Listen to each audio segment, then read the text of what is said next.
The nurse checks the early morning temperature of a client with an oral electronic thermometer. Nurse जो है वो आपका oral electronic thermometer का use करके एक पेशेंट का अर्ली मॉर्निंग टेम्परेचर आपका चेक कर रही है. The client's temperature is 36.1 degree centigrade. Patient का टेम्परेचर 36.1 डिग्री सेंटीग्रेड है, यानी 97 degree Fahrenheit. The client's remaining vital signs are in the normally acceptable range. Patient के जो आपका remaining vital signs है वो acceptable range में है. What should the nurse do next? तो नर्स का अपन नेक्स्ट क्या स्टेप लेना चाहिए? तो यहाँ पे देखिए आपका दो पॉइंट है क्वेश्चन के अंदर. एक तो आपका अर्ली मॉर्निंग टेम्परेचर आपका चेक कर रहे हैं पेशेंट का, एंड वो भी आपका ओरल है आपका. एंड दूसरा जो पेशेंट का जो टेम्परेचर आ रहा है वो आपका लो है, 36.1 आपका डिग्री सेंटीग्रेड है, यानी 97 डिग्री आपका फ़ारेनहाइट है. यानी कि नॉर्मल टेम्परेचर होता है वो 98.6 डिग्री फ़ारेनहाइट होता है आपका. तो उसकी आपका कंपैरिजन के अंदर लो टेम्परेचर है. अब नर्स के नेक्स्ट क्या स्टेप होना चाहिए? फर्स्ट ऑप्शन है document the results, temperature is normal, यानी कि आप डॉक्यूमेंट कर दे कि टेम्परेचर नॉर्मल है. सेकंड ऑप्शन है check the client's temperature history, patient के आपका टेम्परेचर हिस्ट्री को आपका चेक करें. थर्ड ऑप्शन है recheck the temperature every 15 minutes until normal, यानी कि प्रत्येक 15 मिनट से टेम्परेचर चेक करें जब तक नॉर्मल नहीं हो जाए. And get another thermometer and the temperature is obviously an error. दूसरा थर्मामीटर लेकर के आपका टेम्परेचर को चेक करना चाहिए आपका एरर के लिए. तो आपका जो यहाँ पे ये जो इंडिकेशन है अर्ली मॉर्निंग टेम्परेचर, तो अर्ली मॉर्निंग टेम्परेचर जो होता है वो पेशेंट्स का यूजुअली आपका लो होता है आपका, राइट. तो यहाँ पे भी आपका लो टेम्परेचर आ रहा है आपका. तो इसका जो करेक्ट आंसर है वो आपका क्या होगा, यानी कि सेकंड होगा आपका, राइट. चेक द क्लाइंट्स आपका टेम्परेचर हिस्ट्री. रेशनली देखते हैं. Although early morning temperature are routinely low, यानी कि आपका early morning temperature routinely low होते हैं. The best practice is for nurse to check the client's previous temperature, यानी कि पेशेंट के प्रीवियस टेम्परेचर को चेक करना आपका बेस्ट प्रैक्टिस है. Clients may routinely have a low temperature in the morning. According to the client's temperature history, the nurse may retake the temperature with another thermometer in the event of malfunction. यदि malfunction का स्थिति होता है तो आपका temperature history check करते वक्त आपका जो है यदि टेम्परेचर हाई टेम्परेचर का आपका सिचुएशन है रिकॉर्ड्स के अंदर, तो दूसरे टेम्परेचर से थर्मामीटर से वो टेम्परेचर को चेक कर सकती है. And if everything seems satisfactory, सब कुछ ठीक ठाक है, तो आपका पेशेंट का जो ये टेम्परेचर है इसको रिकॉर्ड कर देना चाहिए एंड पेशेंट को हाइपोथर्मिया के लिए ऑब्जर्व करना चाहिए. तो यहाँ पे जो आपका प्रायोरिटी जो आपका इंटरवेंशन होगा या स्टेप होगा वो चेक द क्लाइंट्स प्रीवियस आपका टेम्परेचर हिस्ट्री, उसके लिए पेशेंट को चेक करेंगे. नेक्स्ट जो आपका क्वेश्चन है वो है the nurse decide to take an apical pulse instead of a radial pulse. Which of the following client condition influence the nurse's decision, यानी कि जो पेशेंट है उसका आपका एपिकल पल्स आपका चेक करने का डिसीजन लेती है नर्स आपका रेडियल पल्स की तुलना में. तो कौन सी कंडीशन है जिसके कारण आपका जो नर्स है वो ये डिसीजन आपका लेती है एपिकल पल्स को चेक करने का? ए ऑप्शन आपका फर्स्ट ऑप्शन है a client with an arrhythmia, यानी कि जो पेशेंट है वो एरिथमिया का पेशेंट है आपका. सेकेंड ऑप्शन है an 18 hour post operative client है आपका. थर्ड ऑप्शन है क्लाइंट इन शॉक, पेशेंट जो वो शॉक में उस कंडीशन के अंदर एपिकल पल्स को चेक करते हैं. और फोर्थ ऑप्शन है a client's response to orthostatic changes, जो पेशेंट का आपका ऑर्थोस्टैटिक चेंजेस है उसके कारण जो रेस्पॉन्स है वो आपका, राइट.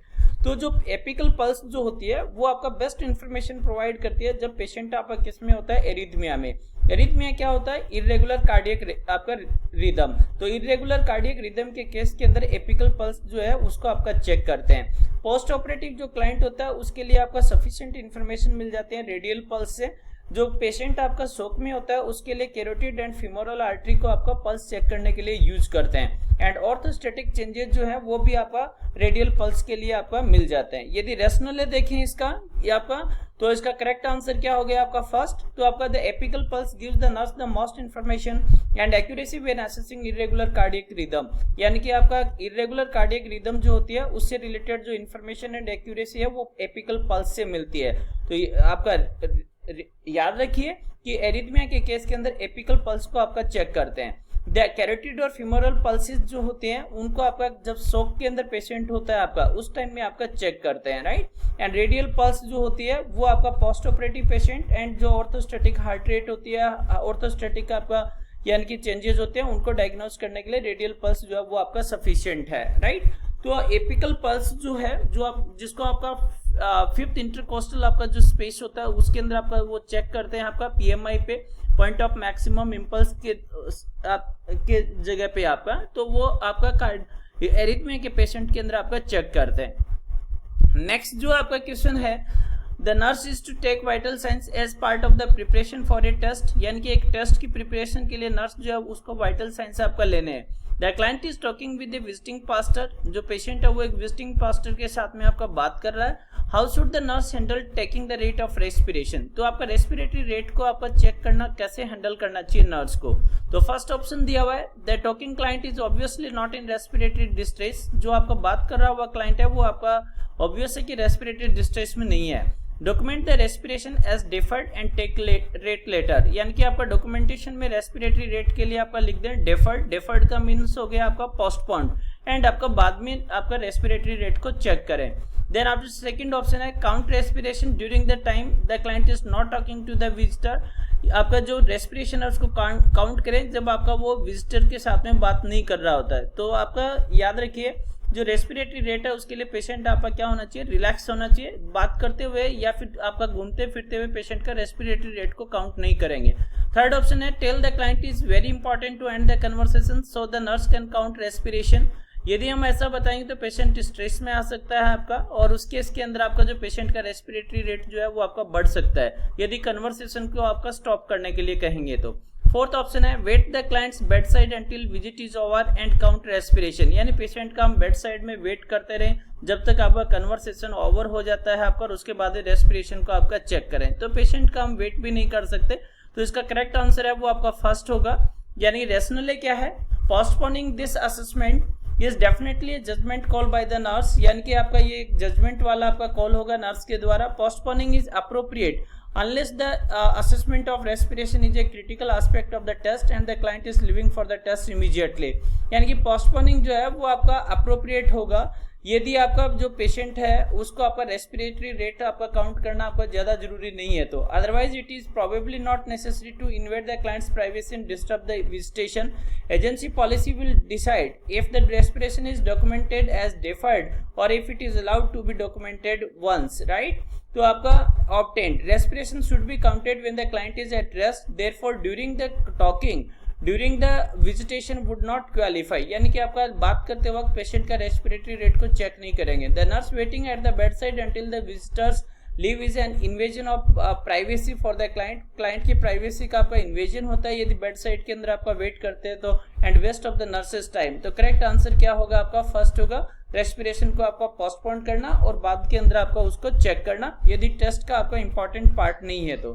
नेक्स्ट क्वेश्चन है delegation of some task may become one of the decisions the nurse will make while on duty, यानी कई बार आपका जो वर्क है उसका डेलीगेशन का आपका नर्स जो होती है वो आपका क्या करती है, डिसीजन लेती है जब ड्यूटी के ऊपर होती है, यानी कि दूसरों को वर्क को ट्रांसफर करती है।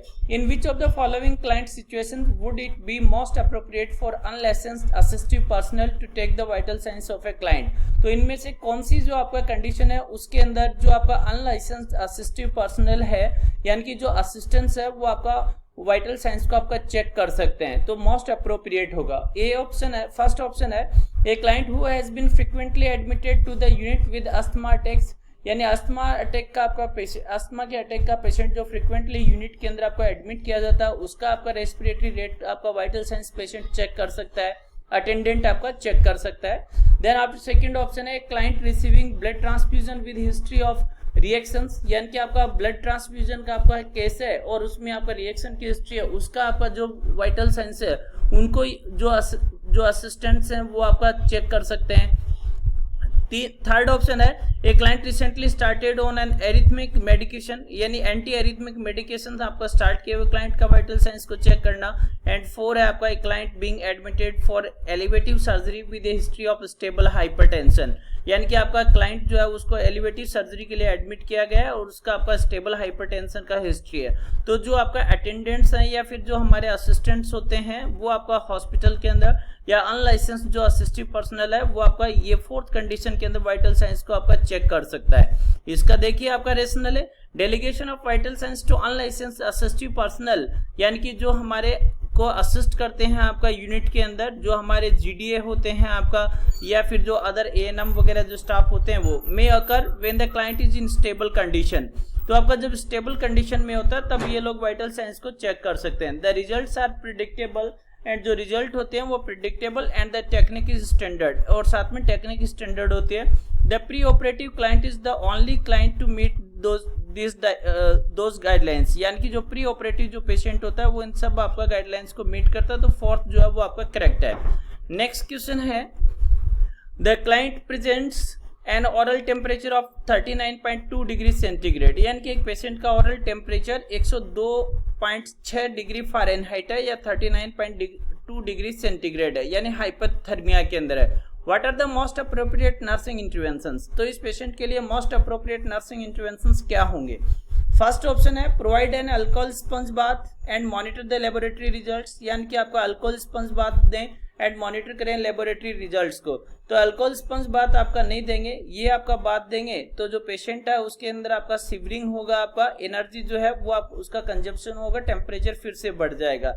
देन सेकंड ऑप्शन है provide fluids and nutrition, keep clients room warm रखेंगे तो टेम्परेचर बढ़ेगा। एडमिनिस्टर एनाल्जेसिक्स की जगह पे आपका एंटीपायरेटिक्स आपका एडमिनिस्टर करते हैं, तो सेकंड भी ऑप्शन नहीं होगा।